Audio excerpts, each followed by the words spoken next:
Subscribe करें और bell दबाएं ताकि कोई खबर रह न जाए।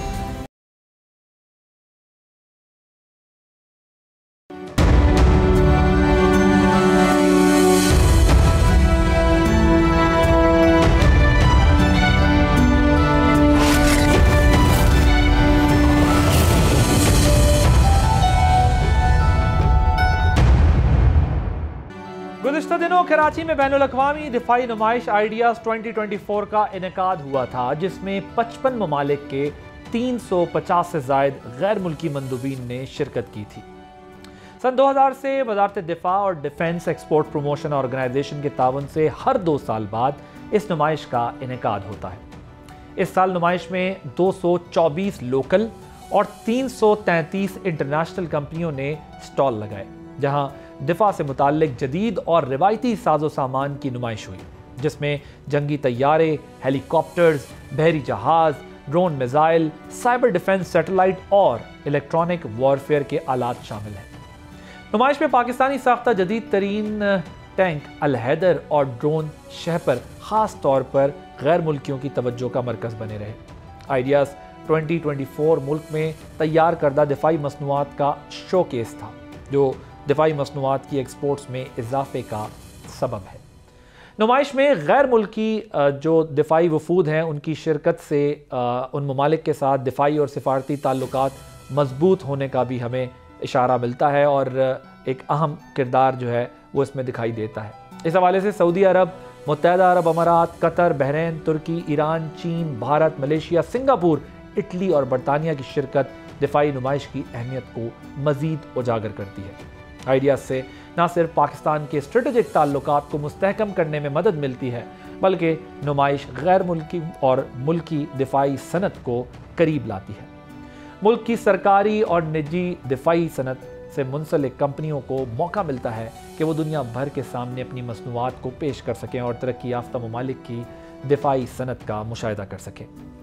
हालिया आइडियाज़ 2024 के दौरान मजमूई तौर पर 82 MOUs पर दस्तखत हुए, जिनकी मालियत का तखमीना $30 अरब लगाया गया है, जिसमें दोस्त ममालिक के साथ advance drones, fighter jet, electronic welfare equipments और रडार जैसी प्रोडक्ट्स के मुआहदे भी शामिल हैं, जो एक्सपोर्ट में इजाफे के लिए एक मस्बत कदम है। अब अगला और अहम कदम इन मुआहदों को अमली शक्ल देना है। आज पाकिस्तान तरक्की पजीर ममालिक में असलहा साजी के मैदान में एक इम्पॉर्टेंट प्लेयर के तौर पर गर्दाना जाता है, जो अपने वसाइल से मिसाइल्स, अल खालिद, अज़रार टैंक, बख्तरबंद गाड़ियाँ और JF-17 थंडर जंगी तैयारे मैन्युफैक्चर कर रहा है। इन मसनूआत की मार्केटिंग में इस नुमाइश का बहुत अहम किरदार है।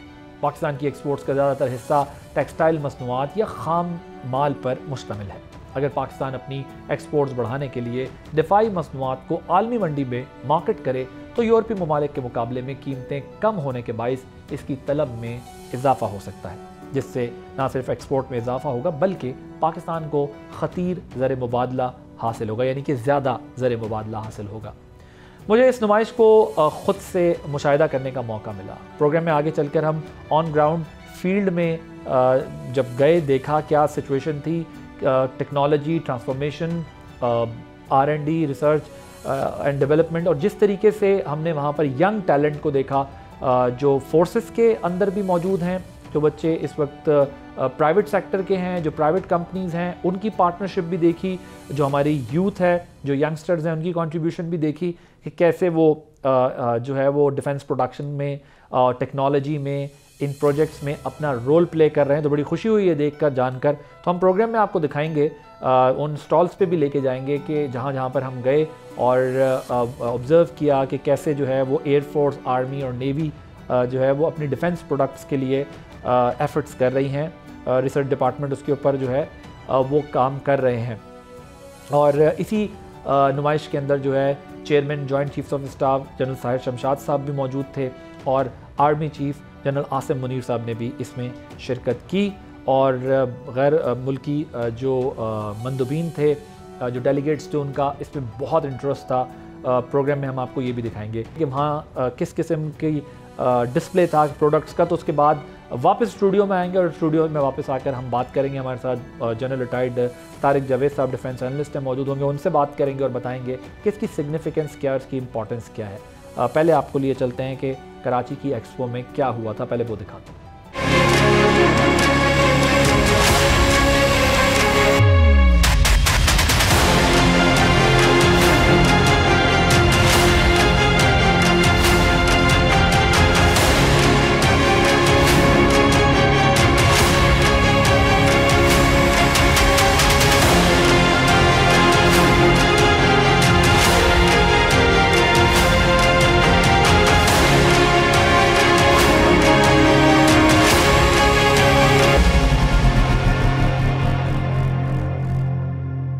कर्नल साहब, अगर मैं आपसे पूछूं कि ये जो आपका स्टॉल लगा हुआ है यहाँ पर, मैं देख रहा हूँ बहुत सारे टैंक्स हैं और APVs हैं, कुछ बुलेट प्रूफ कार्स हैं, ये सब टेक्नोलॉजी जो है वो किस तरह की इस्तेमाल हुई है, क्या एडवांसमेंट की गई है, क्या डिफरेंट है इस एक्सपो के अंदर जो आप लोग डिस्प्ले कर रहे हैं? आदिल भाई, हेवी इंडस्ट्रीज टेक्सला का ये स्टॉल है और इसके ऊपर हमने अपनी स्टेट ऑफ द आर्ट जो कटिंग एज हमारे प्रोडक्ट्स हैं उन सब को कोशिश की है कि इधर ऑडियंस के लिए जो है वो डिस्प्ले किया जाए। इनमें जो प्राइमरी हमारे जो प्रोडक्ट्स हैं उनमें जो कैटेगरीज़ जो हमने इधर डिस्प्ले की हैं उनमें सबसे पहले टैंक्स आ जाता है। उसमें हमने टैंक हैदर डिस्प्ले किया है जो कि एक न्यू मैन्युफैक्चरिंग है, जो कि HIT में जो है जिसकी मैस प्रोडक्शन जो है वो स्टार्ट हो चुकी हुई है। Then in the tanks category we have tank Al Zarrar upgraded version, जो कि विद इन्हेंस प्रोटेक्शन सोल्यूशन वो हमने तैयार किया है और यहाँ पे डिस्प्ले किया है, जिसका टरेट जो है वो हमारे अपने इंजीनियर्स का डिज़ाइन करता है। Then we have the category of armoured personnel carriers, जिसके अंदर ट्रैक APCs भी हैं और व्हील्ड APCs भी हैं। ट्रैक APCs में तलहा 1 है, जो कि हमारा जो पिछला वर्जन था तलहा, उसका अपग्रेडेड वर्जन है, जिसमें हमने पावर पैक रिप्लेस किया है और उसकी हॉर्स पावर इंक्रीज़ की है। Then we have improved the seating arrangements and of course हमने उसके ऊपर रिमोट कंट्रोल वेपन सिस्टम जो है वो ऐड किया है।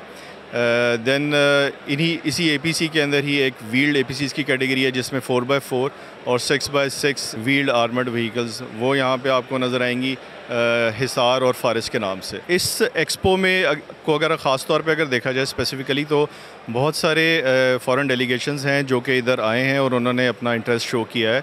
लाइक अगर बात की जाए टर्किश डेलीगेशन, थाईलैंड की तरफ से, Brazilian, Nigerians, Kenyans, they all have visited our stall and have shown their interest towards our products.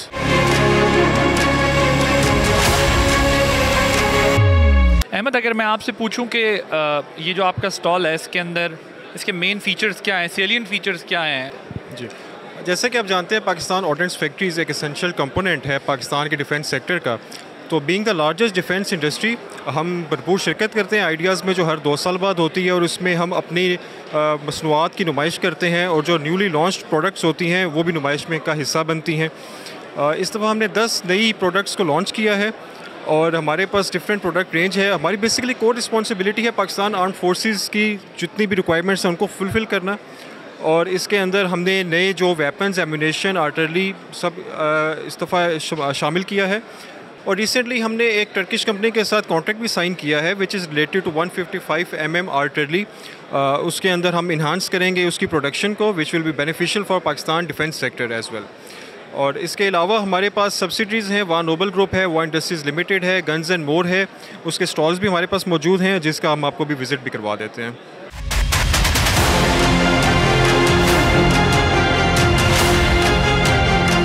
हमने एक राइफ़ल प्रोग्राम का स्टार्ट लिया जिसके अंदर हमने राइफ़ल डिज़ाइन इस तरीके से की कि नंबर 1 वो राइफ़ल हमारे आर्मी और लॉ इन्फोर्समेंट की रिक्वायरमेंट्स को पूरी करे। दूसरी, वो इस तरह डिज़ाइन हो कि वो पाकिस्तान के अंदर जो एग्जिस्टिंग प्लांट एंड मशीनरी और एग्जिस्टिंग आउटसोर्सिंग की कैपेबिलिटीज़ है उस पे बन सके। और तीसरा कि तीनों राइफ़लों की एक सप्लाई चेन हो, क्योंकि एक प्रॉब्लम ये थी कि हम 3 कैलिबर्स इस्तेमाल करें आर्मी में, 7.6251 में G3, 7.6239 में SMG चाइनीज़ और 5.56 में अमेरिकन M4। तीनों की procurement supply chain from the material to manufacturing is different. 2 राइफलें तो हम उसमें बनाते ही नहीं, हम बाहर से लेते हैं। इसके अलावा जो मेंटेनेंस है और ट्रेनिंग है वो भी सारी चीज़ें डिफरेंट है। तो इस दफ़ा हम चाह ये रहे थे कि हमारी जो नई राइफ़ल आए उनकी सप्लाई चेन एक हो, उसकी ट्रेनिंग एक हो और उसकी मेंटेनेंस एक हो। तो हमने BW20 और CW39 प्रोजेक्ट शुरू किया।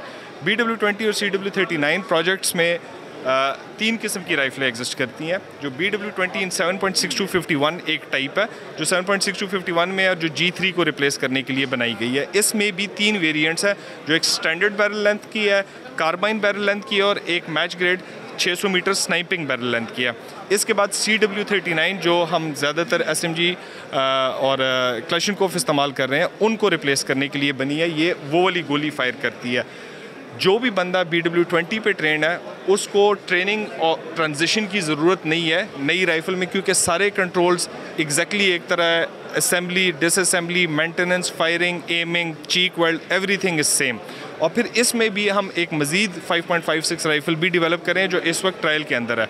अल्हम्दुलिल्लाह हमारे कुछ लॉ इन्फोर्समेंट एजेंसीज़ और कुछ मिलिट्री एजेंसीज़ ने इस राइफ़ल को एक्सेप्ट भी कर लिया है और इस वक्त कुछ ऐसे ट्रायल्स चल रहे हैं जो इसको मज़ीद बेहतर करके कंप्लीट।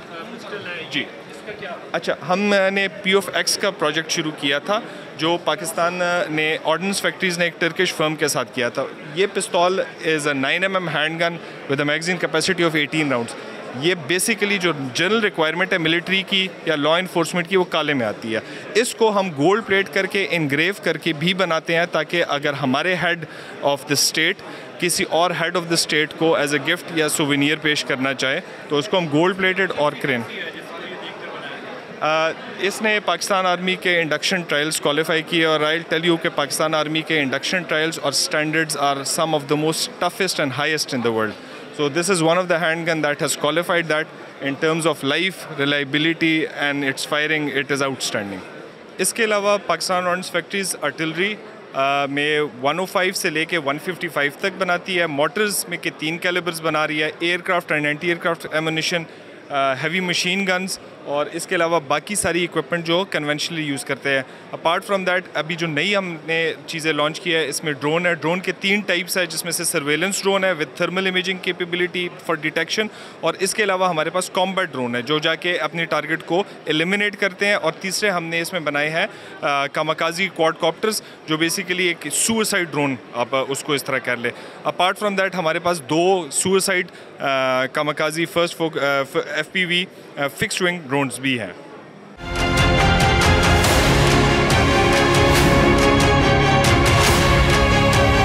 कैप्टन वकार साहब, पाकिस्तान नेवी इस एक्सपो में जो है वो क्या दिखा रही है पूरी दुनिया? जी thank you very much. Pakistan navy सबसे पहले अपने जो मॉडर्न प्लेटफॉर्म्स हैं उनको डिपिक्ट कर रही है और ये शो कर रही है कि पाकिस्तान नेवी ना सिर्फ ये कि एक जदीद बल्कि इंतहाई पोटेंट फोर्स है। उसके साथ साथ पाकिस्तान नेवी का जो सबसे मेरी नज़र में जो सबसे ज़्यादा स्ट्रॉन्ग पॉइंट है वो उसकी ट्रेनिंग है जो उसके जवानों और अफसरों को दी जाती है, जिसकी वजह से वो इतने सोफिस्टिकेटेड प्लेटफॉर्म्स को इस्तेमाल करने के काबिल होते हैं। और जितने भी डेलीगेशंस हमारे पास आए हैं उनको हमने इन चीज़ों के ऊपर ब्रीफिंग दी है। इसके अलावा पाकिस्तान नेवी कुछ ऐसे सिस्टम्स हैं जो पाकिस्तान के अपने दिफाई इदारों के डेवलप किए हुए हैं जो पाकिस्तान के मुख्तलिफ यूनिट्स के ऊपर लगे हुए हैं, उनकी परफॉर्मेंस के बारे में ब्रीफिंग दी है जिससे इनडायरेक्ट सेलिंग यानी कि जो कस्टमर है उसको ये आगाही होती है कि यूज़र का एक्सपीरियंस कैसा है तो वो उन इदारों की तरफ फिर जा सकता है। मुख्तलिफ कॉम्बैट सिस्टम्स हैं जिसमें इसके अलावा RF का इक्विपमेंट है जो कि इलेक्ट्रॉनिक सर्विलेंस के लिए यूज़ होता है। इस तरह के इक्विपमेंट हैं। इसके अलावा वेपन्स भी हैं लेकिन डेफिनेटली वेपन्स के अंदर जो रिक्वायरमेंट है वो जब तक गवर्नमेंट टू गवर्नमेंट कॉन्ट्रैक्ट्स नहीं होते उस वक्त तक नहीं आ रही होती। पाकिस्तान नेवी के स्टॉल के ऊपर लोग एक तो जो मुख्तलिफ प्लेटफॉर्म्स थे उनकी कैपेबिलिटीज़ के बारे में और उनके फायर पावर के बारे में सवाल कर रहे थे। इसके अलावा यहाँ पीछे एक सबमरीन का बड़ा मॉडल है जिससे उनको सबमरीन की लाइफ कि उस पर कितनी मुश्किल तरीके से ज़िंदगी गुजारी जाती है उसके बारे में उनको आगाही दी गई।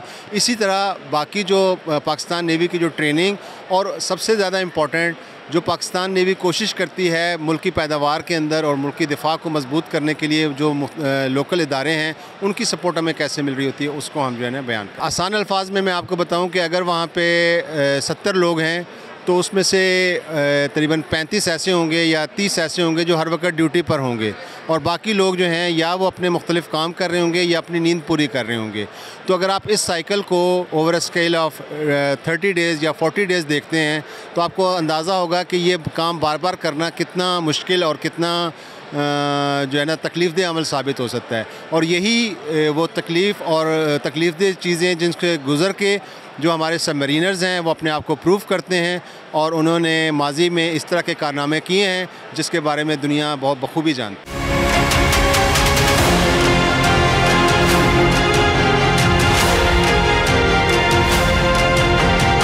अगर मैं आपसे पूछूं कि ये जो स्टॉल लगा हुआ है एक्सपो में नेस्टेक का, इसमें इसके मेन प्रोडक्ट्स क्या हैं, इंटरनेशनल डेलीगेट्स के लिए क्या अट्रैक्शन है, ख़ुद हम अपनी टेक्नोलॉजी में कितने एडवांस हो चुके हैं या हमारी अपनी कंजम्पशन के लिए हम क्या कुछ कर रहे हैं, सो इसको अगर आप थोड़ा सा हमें brief. Thank you very much जी, अस्सलाम वालेकुम and very warm welcome on behalf of honourable chief of the staff, on behalf of our DSS NESTAP. ये हमारा जी एक नेशनल प्रोजेक्ट है। NESTAP stands for national aerospace science and technology park, और इस प्रोजेक्ट को हमारी लीडरशिप एक नेशनल लेवल के अंडरटेकिंग के तौर पे लीड कर रहे हैं। इसकी कोर जो है हमारी जो एयरफोर्स के अंदर ऑर्गेनिक सेटअप्स हैं, R&D है, उसको हम जो है वो अगले लेवल पे लेके जा रहे हैं। इस प्रोजेक्ट का मेन मकसद है कि हम मुख्तलिफ जगहों पे वेरियस एयरोस्पेस क्लस्टर और टेक्नो पार्क्स बना रहे हैं। उसमें सरफ़हरिस्त जो हमारा नेशनल एयरोस्पेस क्लस्टर है कामरा में, उसको हम एयरोस्पेस विलेज कहते हैं। उसके अलावा रीजनल हमारे बहुत बड़े टेक्नो पार्क्स हैं रीजनल सेंटर्स के तौर पे रावलपिंडी, कराची और लाहौर में, और खारियाँ, मुल्तान और शोरकोट ऐसी छोटी जगहों पे हम अपने टेक्नो पार्क्स बना रहे हैं। इस पूरे प्रोजेक्ट का मकसद क्या है कि हम उन सारी टेक्नोलॉजीज़ के अंदर खुद इंसारी हासिल करें जो हमारी नेशनल डिफेंस के लिए मोर स्पेसिफिकली पाकिस्तान एयरफोर्स की रिक्वायरमेंट्स हैं। उसमें एयरक्राफ्ट हैं, स्पेस सिस्टम्स हैं, रोबोटिक्स हैं, ड्रोन्स हैं, रेडार हैं, एवियोनिक्स है। उसके बाद सिमुलेटर्स चाहिए होते हैं आपको ट्रेनिंग के लिए, सॉफ्टवेयर हर तरह की चाहिए होती है, फिर साइबर सिक्योरिटी। ये जितने भी हैं हमारी नेस्टैप की 11 से ज़्यादा एरोस्पेस डिवीजन्स हैं। We have more than 4 cyber IT software development AI की डिवीजन्स हैं। उसके अलावा हमारी ट्रेनिंग, सर्टिफिकेशन और इंक्यूबेशन की बहुत बड़ी बड़ी अम्ब्रेला डिवीजन्स हैं। इन सारों का मकसद क्या है? अच्छा ह्यूमन रिसोर्स डेवलप किया जाए, अच्छे डिज़ाइन सेंटर्स, अच्छे लैब्स बनाई जाएँ, इन अच्छे बच्चे बच्चियों यंगस्टर्स को लेकर आया जाए विद एयरफोर्स लीडरशिप। जो हमारे स्पेशलिस्ट लोग आपको नज़र आ रहे हैं यहाँ पे, PhD क्वालिफाइड हैं, 20-20 साल 30-30 साल का उनका R&D का एक्सपीरियंस है, उनको इसके अंदर जो है वो लीडरशिप दें वो, और उनको ट्रेन करके हम ये सारी प्रोडक्ट्स बनाएं। इन चीज़ों में जो सर फहरिस्त हमें आपको मैं बताना चाहूँगा, हमने हर तरह के UAVs, ड्रोन और रोबोटिक्स अपने बनाए जिनकी हमारी एयरफोर्स की रिक्वायरमेंट भी है। और एक बड़ा इंटरेस्टिंग प्रोजेक्ट मैंने कुछ दिन पहले भी इंटरव्यू दिया था, हमारा एक प्रिसीजन एग्रीकल्चर का, जिससे हमारे किसानों को फ़ायदा होगा। हम एक पूरा नेशनल लेवल का प्रोजेक्ट कर रहे हैं जिसमें प्रूफ ऑफ कॉन्सेप्ट है। इंशाल्लाह हम जून 2025 तक उसको तैयार कर लेंगे। उस मनसूबे का मकसद है कि एक ज़राअत के लिए जामे मनसूबा बनाए जिसमें नेस्टैप की तरफ से ड्रोन्स, सेटेलाइट, रेडार, ये सारी चीज़ें हम टेक्नोलॉजीज़ दे रहे हैं, और वो डुअल यूज़ टेक्नोलॉजीज़ कहलाती हैं। अब देखेंगे इस तरह से हमने जितने भी हमारे प्रोजेक्ट्स हैं हमारे नेशनल डिफेंस के लिए, मोर पर्टिकुलरली पाकिस्तान एयरफोर्स के लिए ज़रूरी हैं, उन सारी डोमेन्स का मैंने आपको बताया। हम अपना signature project Pakistan fighter programme PFX के नाम से लॉन्च कर चुके हैं, और इंशाल्लाह ये हमारा कामरा में जो एक बहुत बड़ा एरोस्पेस डिज़ाइन इनोवेशन सेंटर है वहाँ पे हम उसको डिज़ाइन कर रहे हैं, उसको भी हमारी लीडरशिप लीड कर रही है। उसके साथ साथ इन सारी टेक्नोलॉजीज़ का कोई ना कोई डुअल यूज़ है, और डुअल यूज़ का मतलब होता है कि सिविल में तो जो रडार आप बनाते हैं अपने मिलिट्री यूज़ के लिए, जैसे मैंने एग्रीकल्चर की एक एग्जांपल दी, एक और बड़ी इसकी एग्जांपल है कि ये गाड़ियों में यूज़ होते हैं। आपने देखा होगा आजकल आपको लेन असिस्ट और वो सारा होता है, उनमें रेडार लगे होते हैं, वो सेंस कर रहे होते हैं कहाँ पे कौन सी सेंसर, वो बेसिकली रेडार पीछे काम कर रहा होता है, वो सिग्नल भेजता है, उससे पता चलता है कि कौन सी चीज़ करीब आ रही है। So there are lot of application of technology. ये इंशाल्लाह इसलिए हम कहते हैं कि ये हमारा टेक्नोलॉजिकल और इकोनॉमिकली इंडिपेंडेंट पाकिस्तान देगा हमें इंशाल्लाह।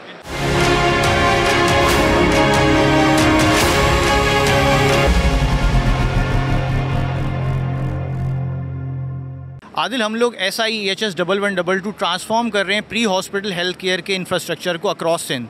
हमारी सर्विसेज 30 डिस्ट्रिक्ट्स के अंदर सिंध में मौजूद हैं। हमारे पास एम्बुलेंस सर्विसेज हैं, हमारे पास टेली मेडिकल की सर्विसेज मौजूद हैं, और देन हमारा एक intellect India which is RDE, research development and education, जिसमें हम डिफरेंट ऑर्गेनाइजेशन को ट्रेन कर रहे होते हैं। अगर मैं 1112 की बात करूं, अगर कोई भी यूज़र सिंध में कहीं से भी 1112 पे कॉल करता है तो उसको एम्बुलेंस सर्विस मिलती है, उसको मॉर्चरी वैन की सर्विस मिलती है। और एम्बुलेंस सर्विस भी एक तरह की नहीं है, डिफरेंट टियर की मौजूद हैं, चाहे वो बेसिक लाइफ की हो, कार्डियक सपोर्ट के लिए हो, चाहे वो एडवांस एम्बुलेंसेस मौजूद हों। रिसेंटली हम लोगों ने अभी लॉन्च की हैं अपनी रैपिड रिस्पांस बाइक एम्बुलेंसेस, जो आपको नज़र आएंगी रोड पे घूमती हुई, आपको नज़र आएंगी माउंटेन बाइक एम्बुलेंसेस भी। इसका कॉन्सेप्ट ये है कि पेशेंट को हम फैसिलिटी तक नहीं लेके जाएं, फैसिलिटी को हम ले जाएं पेशेंट तक, और वहाँ पे उसको हम थोड़ा सा नॉर्मलाइज़ कर सकें, स्टेबलाइज़ कर सकें। और ये सारी सर्विसेज जो मिनी एम्बुलेंसेज जो मिनी आईसीयू की तरह चल रही होती हैं, बिल्कुल फ्री ऑफ कॉस्ट हैं। एक मिथ होता है कि इतनी एडवांस सपोर्ट, इतनी एडवांस एम्बुलेंसेज हैं स्टेट ऑफ द आर्ट, इसलिए किसी कॉस्ट के साथ आ रही होती हैं। ऐसा बिल्कुल नहीं है, ये फ्री ऑफ कॉस्ट सर्विसेज हैं जो आवाम की खिदमत के लिए दी जा रही हैं। बाइक का कॉन्सेप्ट ये है, जो हमारे कंजस्टेड और अर्बन एरियाज़ और ऐसे डेंस एरियाज़ होते हैं, इवन कराची के अंदर भी ऐसी सड़कें, ऐसी गलियाँ मौजूद हैं जहाँ पे आपकी एम्बुलेंसेस नहीं जा सकती, तो हमारी बाइक वहाँ पे इतनी इक्विप्ड होती हैं, वेल इक्विप्ड, और इतने ट्रेंड स्टाफ हैं कि वो वहाँ तक पहुँच जाती हैं। साइकिल का कॉन्सेप्ट ये है बिल्कुल इसके साथ ही जो जुड़ा हुआ है। ऐसे बहुत से बाज़ार हैं, हैदरी मार्केट है, गल्फ़ मार्केट है, जहाँ पे रश इतना ज़्यादा होता है, फुटपाथ हैं, वहाँ पे जा नहीं सकते, तो वहाँ पे भी हमारे जो पैरामेडिक्स हैं वो पहुँच जाते हैं और ऐसी सिचुएशन को कंट्रोल में ले आते हैं। और अगर वो सिचुएशन कंट्रोल में नहीं आती, वो साथ ही एम्बुलेंस को कॉल कर देते हैं, जो फिर वहाँ किसी तरीके से पहुँच पाती हैं।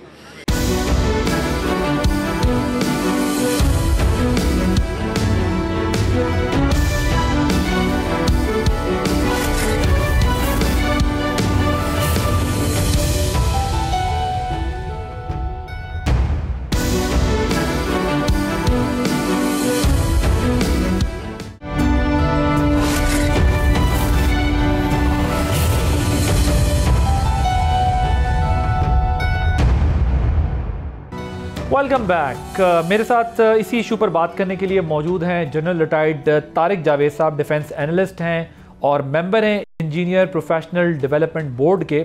15 साल का उनका एक्सपीरियंस है प्रोडक्शन सेक्टर में, उनसे ज़रा इस पर हम बात करेंगे। जनरल साहब, thank you so much for joining us. मुझे ये बताइएगा कि ये जो एग्जीबिशन गुज़िश्ता दिनों यहाँ हुई थी, आइडियाज़ 2024 डिफेंस प्रोडक्शन के एस्पेक्ट से अगर हम देखें तो इसमें कितना हम सेल्फ रिलायंस अपना बढ़ा सकते हैं ऐसे एग्जीबिशन से, ऐसी प्रोडक्शन से, ये कितनी इम्पॉर्टेंट थी? पहले ज़रा इसकी इम्पॉर्टेंस जो है वो हमारे व्यूवर्स को बताइएगा। जी शुक्रिया आदिल। सबसे पहले तो मैं इसका थोड़ा सा तारुफ करा दूं आइडियाज़ का, कि ये पाकिस्तान में सबसे पहला एडिशन इसका हुआ था सन 2000 में, और उसके बाद से अगर 2024 में हम आ गए हैं तो माशाल्लाह अभी इस दफ़ा इसका 12वां एडिशन हुआ है और बहुत ही सक्सेसफुल और बड़ा कामयाब। पहले एडिशन में अगर आप इसको नज़र डालें उस वक़्त, तो तकरीबन हमारे पास 16 कंट्रीज़ ने पार्टिसिपेट किया था और उसमें हमारे 60 एग्जिबिटर्स थे। और इस दफ़ा माशाल्लाह हमारे पास जो टोटल कंट्रीज़ ने पार्टिसिपेट किया वो था 72, और जो इसमें एग्जिबिटर्स थे वो तकरीबन 557 थे।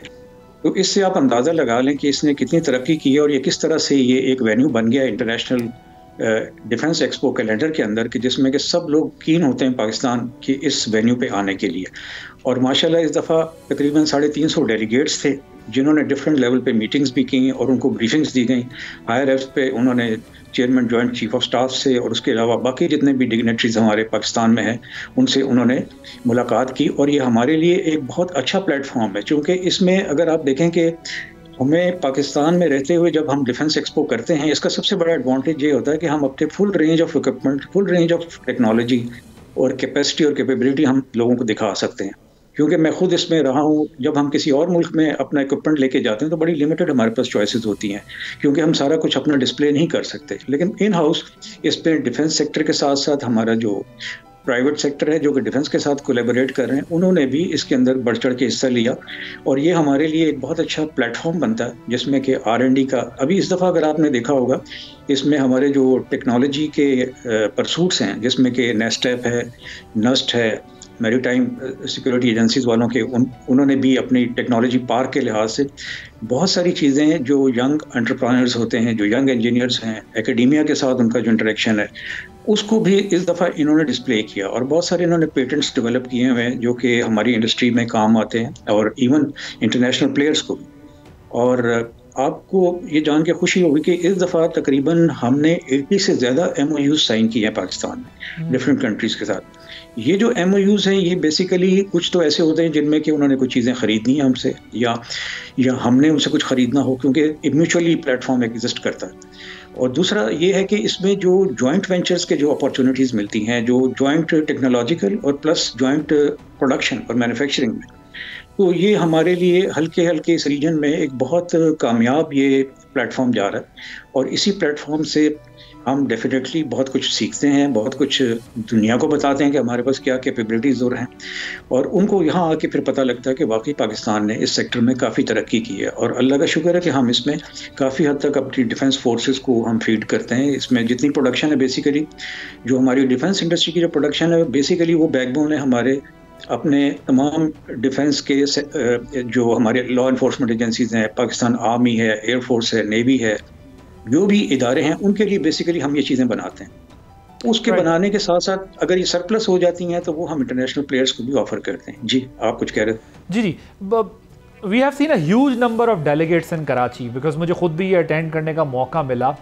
अगर if I could ask you कि why international community is taking too much interest, क्या हमने इस जिस तरह आपने बताया कि इतने सालों में ये एग्जीबिशंस करके ट्रांसफॉर्मेशन की है अपने डिफेंस प्रोडक्शन में, अपने प्रोडक्ट्स के अंदर, इस वजह से इंटरनेशनल कम्युनिटी का बहुत ज़्यादा इंटरेस्ट बढ़ता जा रहा है, या जिस तरह आप पहले बता रहे थे कि वो कुछ हमें दे जाते हैं टेक्नोलॉजी पार्ट्स, कुछ हमें उन्हें दे जाते हैं, ज़्यादा जो रीज़न है वो क्या है? क्योंकि हमने देखा कि कराची के जो होटल्स थे वो सारे बुक थे। बड़ा इंटरेस्टिंग रहा मेरे लिए ये तजुर्बा, क्योंकि वहाँ पर कराची के जो 3, 4, 5 बड़े होटल्स हैं, वहाँ पर जो है वो एक रूम भी अवेलेबल नहीं था। इतने ज़्यादा डेलीगेशंस जो है वो आए हुए थे, और डेलीगेट्स को हमने देखा बड़े इंटरेस्ट के साथ सुबह दोपहर के टाइम पर वो स्टॉल्स को विज़िट करते रहे हैं, और सिटी के अंदर भी बड़ी हैपनिंग थी और मूवमेंट जो है उनकी रही है।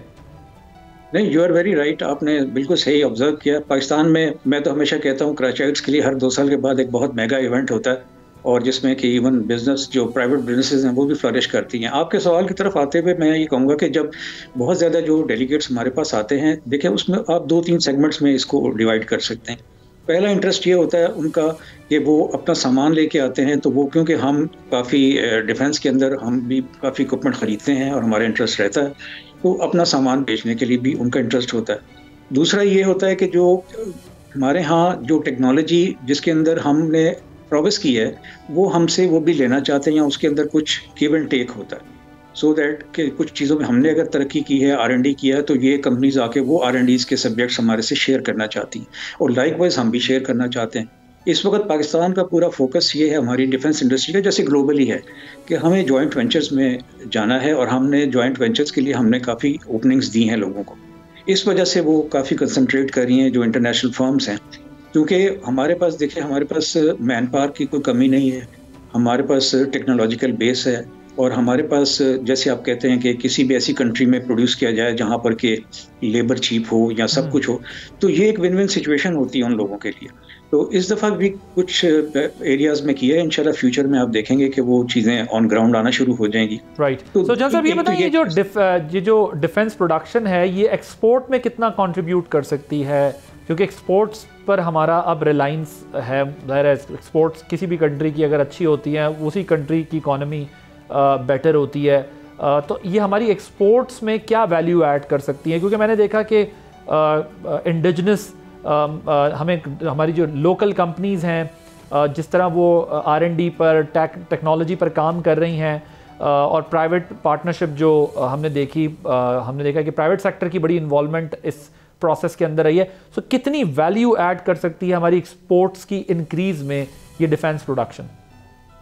देखिए, इसमें ऐसा है कि हम ओवरऑल पिछले कई सालों से हम एक लिमिटेड एक्सपोर्ट कर रहे हैं डिफेंस प्रोडक्ट्स की, और ये जो डिफेंस प्रोडक्ट्स होते हैं नेचुरली आप इसको इस एंगल से भी देखते हैं कि जहाँ पर के आपके कोई स्ट्रेटेजिक ऑब्जेक्टिव्स होते हैं, जो स्ट्रेटेजिक पार्टनर्स होते हैं, ये डिफेंस की एक्सपोर्ट्स तकरीबन उन मुल्कों के साथ होती है आपकी, और उनको हम एक लिमिटेड एरियाज़ में हम जो भी रिक्वायरमेंट होती है, जैसे मिडिल ईस्टर्न कंट्रीज़ हैं, कुछ अफ्रीकन कंट्रीज़ हैं, इवन ये सेंट्रल एशिया में अज़रबैजान है, बाकी जो मुल्क हैं, इनको हम लोग टाइम टू टाइम हम उनकी रिक्वायरमेंट के बेस पे व्हाटएवर वी हैव मतलब उसको हम एक्सपोर्ट कर रहे हैं।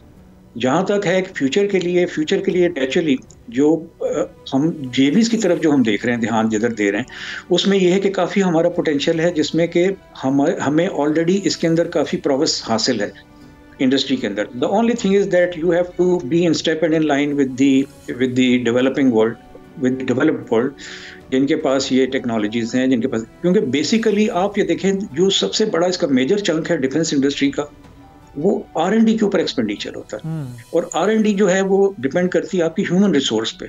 अगर आप देखें दुनिया में जो बड़े बड़े ममालिक जिनकी इतनी तरक्की है, उधर तो हज़ारों PhDs हैं जो इन फील्ड्स में काम कर रहे हैं। हम एक लिमिटेड नंबर्स के साथ ये चल रहे हैं, लेकिन उस लिमिटेड नंबर ने वंडर्स क्रिएट किए, वो आपके सामने ही हैं। और अल्लाह का शुक्र है कि हम काफ़ी हद तक आगे हैं, और उसका इज़ द लिमिट, जितना आप करेंगे इसमें मेहनत उतना होगा।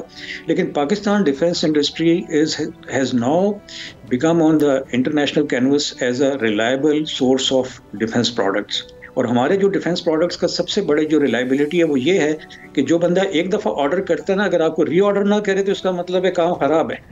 लेकिन we have got reorders also from the same countries and all that, so that speaks volumes of this about this thing. तो आर्मी, नेवी और एयरफोर्स तीनों जो है अपनी R&Ds पर जो है वो फोकस कर रही हैं। सो अगर हम ये समझें कि अगर हम इसी पेस से चलते रहे तो अगले आने वाले 4-5 सालों में हम ख़ुद कितने सेल्फ सफिशेंट हो जाएंगे, कि जैसे अगर हमें बाहर से जिन चीज़ों की ज़रूरत पड़ती है, आने वाले कितने सालों में हम इस पोजीशन में हो सकते हैं कि हम जो है वो सेल्फ प्रोडक्शन कर रहे हों, अपनी इंटरनल डोमेस्टिक हमारी अपनी प्रोडक्शन हो रही हों? देखें आदिल, इसमें मैं एक चीज़ थोड़ा सा एलेबोरेट करूंगा। देखें जो भी इंडस्ट्री है ना, चाहे वो डिफेंस सेक्टर की है, चाहे वो प्राइवेट सेक्टर की है, आजकल दुनिया है इसमें आपको जिसको कहते हैं ना कि आपने म्यूचुअली ऑपरेट करना है एक दूसरे के साथ। Everything under one house and one roof आजकल नहीं बनती। और इसमें कुछ चीज़ों पे आप दुनिया से लेते हैं और कुछ खुद बनाते हैं। लेकिन ये है कि हमने इतना प्रोग्रेस कर ली है कि आइंदा ये 10 सालों में आप देखेंगे कि बहुत ही एक लार्ज नंबर ऑफ R&D और उसके पेटेंट्स हमारे पास से प्रोड्यूस होना शुरू हो जाएंगे। उसमें मैं इसलिए कह रहा हूँ कि देखें नस्ट में एक इसका टेक्नोलॉजी इंक्यूबेशन सेंटर बना हुआ है, जिसमें कि बहुत सारे बच्चे और बच्चियाँ उस पर काम कर रहे हैं। इसी तरह से नेस्टैप जो है आपका नेशनल एरोस्पेस और ये टेक्नोलॉजी पार्क है, उन्होंने बहुत बड़े वेंचर्स किए हैं ऑल ओवर द कंट्री। इसी तरह से नेवी ने मैरीटाइम के अंदर, तो ये एक हमारा इंक्यूबेशन के सेंटर्स बनते जा रहे हैं जो कि पहले नहीं थे। अब ये सेंटर्स बन रहे हैं इन coordination with the academia and in coordination with the local industries and even the बाहर की इंडस्ट्री के साथ। जब ये आपके टेक्नोलॉजी सेंटर्स जो प्रोड्यूस करेंगे R&D work, that will actually give you a quantum leap in all the areas। और वैसे भी अब नेवी, एयरफोर्स और आर्मी, ये जितने इदारे हैं, इन्होंने तो ये एक बहुत मेजर इसके ऊपर अपना ऑफेंसिव लॉन्च किया होगा कि किसी तरीके से हमें लेटेस्ट टेक्नोलॉजीज़ के साथ एब्रेस्ट हों। अब आप देखें ना, आज के वर्ल्ड में लेटेस्ट टेक्नोलॉजी में लोग AI में आ गए हैं, नैनो साइंसेज में है। उसके बाद आप देखें सुपरसोनिक, हाइपरसोनिक के मिसाइल्स चल रहे हैं। अगर हाइपरसोनिक है तो इसका मतलब है आपको वेरी हाई स्पीड कंप्यूटेशन चाहिए। उसके बाद आपका 4G 5G के ऊपर लोग जा रहे हैं। I wanted to ask you the same question। मेरा यही आपसे भी पॉइंट था कि अगर डाउन द लाइन 5 years हम क्या देख रहे हैं कि ये जो कन्वेंशनल वॉर थी, और अब ज़ाहिर टैक पर रिलायंस है पूरी दुनिया के जो डेवलप्ड कंट्रीज़ हैं, इवन डेवलपिंग कंट्रीज़ भी जो है वो टेक्नोलॉजी पर ही ज़ाहिर रिलायंस कर रही हैं। लेकिन आप क्या देख रहे हैं कि ये जो कन्वेंशनल वॉर है और जो एडवांसमेंट के बाद टेक्नोलॉजी के थ्रू वॉर हो रही है, कितने % फ्यूचर में ये टेक्नोलॉजी टेक ओवर कर लेगी और कन्वेंशनल वॉर कितने % कम हो जाएगी? अगर मैं ये कहूँ कि आज 50-50 है, तो आने वाले वक्त में टेक्नोलॉजी किस हद तक जो है वो इस कन्वेंशनल वॉर को टेक ओवर कर लेगी? देखिए मेरे हिसाब से, मेरा एक रफ गैस है कि पाकिस्तान के हिसाब से हम 60% हम टेक्नोलॉजिकल वॉरफेयर के अंदर हम आ जाएंगे इस एरिया में। देखें दुनिया में अगर आप देखें कन्वेंशनल वॉर का, मैं आपको एग्जांपल देता हूँ। आपने रिसेंटली देखा होगा वो गजा में जैसे वो पेजर था, पेजर से उन्होंने अटैक किया। अच्छा, अब ये देखें दुनिया जा रही है अनकन्वेंशनल मीन्स में। अभी जो कन्वेंशनल वॉरफेयर है ना कि फौजें आमने सामने खड़ी हो जाएं, वो वाला टाइम नहीं है। आपके पास अभी रिएक्शन टाइम ही नहीं है कि दूसरे ने कब ऑफेंसिव लॉन्च करना है और क्या, कितनी हाइपर स्पीड से आपके पास चीज़ आनी है और आपने उसका क्या करना है। बेसिक जो इस वक्त वॉरफेयर के अंदर हमारे यहाँ जितना भी जोर है वो ये है कि यार डिफेंसिव मैकेनिज्म में हम क्या कर सकते हैं। यू सी, हमने पाकिस्तान एक छोटा सा मुल्क है रकबे के हिसाब से, एरिया के हिसाब से, लेकिन हमारे डिफेंस की कैपेबिलिटी और कैपेसिटी बहुत ज़्यादा है और उसमें हमें और अपना जो हमारा नेचर ऑफेंसिव तो है नहीं, हमने अपने सर्वाइवल की जंग लड़नी है। तो हमारे सारे फोकस है कि जी हम किस तरीके से ये जो अटैक्स हैं, चाहे वो साइबर अटैक हो, चाहे वो डिफरेंट हो, क्योंकि अभी सबका अनकन्वेंशनल आ रहा है, कन्वेंशनल तो है ही नहीं, और सारा टेक्नोलॉजी बेस्ड अटैक्स हैं। आपको जब तक ये टेक्नोलॉजीज के अंदर आप अपने आप को स्ट्रांग नहीं करेंगे तो आप इस दुनिया में एग्जिस्ट नहीं कर सकते फ्यूचर वॉरफेयर में। Right, thank you so much. General retired Tariq Javed साहब, डिफेंस एनालिस्ट, मेरे साथ मौजूद थे। बहुत मेरे लिए इस एतबार से एक्सपीरियंस था कि जितने डेलीगेट्स आए हुए थे, जितनी कंट्रीज़ से आए हुए थे, कराची जैसे शहर के अंदर जो है, जो इतना बड़ा शहर है जिसमें बहुत सारे होटल्स हैं, बहुत आपको अकोमोडेशन मिल जाती है, वहाँ पर जो है वो इतनी हैपनिंग थी कि कोई रूम्स, कोई होटल्स अवेलेबल नहीं थे। आई विश के पाकिस्तान जो है वो अपनी एक्सपोर्ट्स ओवरऑल भी बढ़ाए, अपनी इंडस्ट्रीज़ को हम बेटर करें, अपनी एक्सपोर्ट्स को बेटर करें।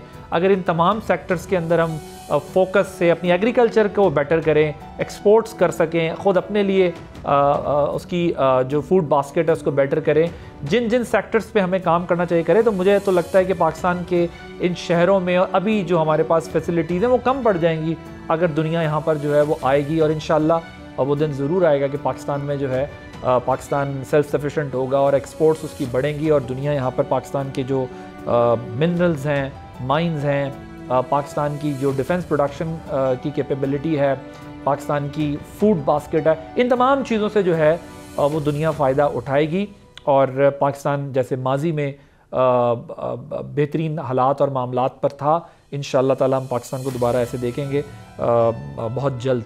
आपने प्रोग्राम देखा, आदिल अब्बासी को इजाज़त दीजिए, अल्लाह हाफ़िज़।